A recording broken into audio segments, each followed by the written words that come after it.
اور اللہ پاک نے فرمایا حالانکہ ان کافروں کو یہی حکم دیا گیا کہ خالص اللہ ہی کی بندگی کی نیت سے ایک طرف ہو کر اسی اللہ کی عبادت کریں اور نماز قائم کریں اور زکوٰۃ دیں اور یہی پختہ دین ہے۔ نجد والوں میں سے ایک شخص حضرت صلی اللہ علیہ وسلم کے پاس آیا، سر پریشان یعنی بال بکھرے ہوئے تھے۔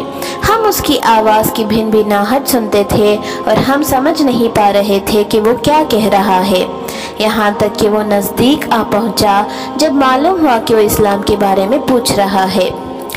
حضرت صلی اللہ علیہ وسلم نے فرمایا کہ اسلام دن رات میں 5 نمازیں پڑھنا ہے۔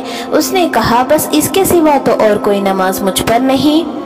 آپ نے فرمایا نہیں، مگر تو نفل پڑھے تو اور بات ہے۔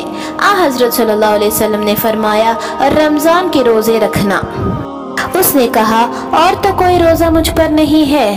آپ صلی اللہ علیہ وسلم نے فرمایا نہیں، مگر تو نفل روزے رکھے تو اور بات ہے۔ طلحہ نے کہا اور حضرت صلی اللہ علیہ وسلم نے اس سے زکوٰۃ کا بیان کیا۔ وہ کہنے لگا کہ بس اور کوئی صدقہ مجھ پر نہیں ہے؟ آپ صلی اللہ علیہ وسلم نے فرمایا نہیں، مگر یہ کہ تو نفل صدقہ دے تو اور بات ہے۔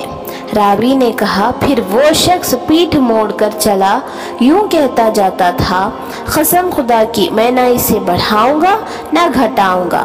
حضرت صلی اللہ علیہ وسلم نے فرمایا اگر یہ سچا ہے تو اپنی مراد کو پہنچ گیا۔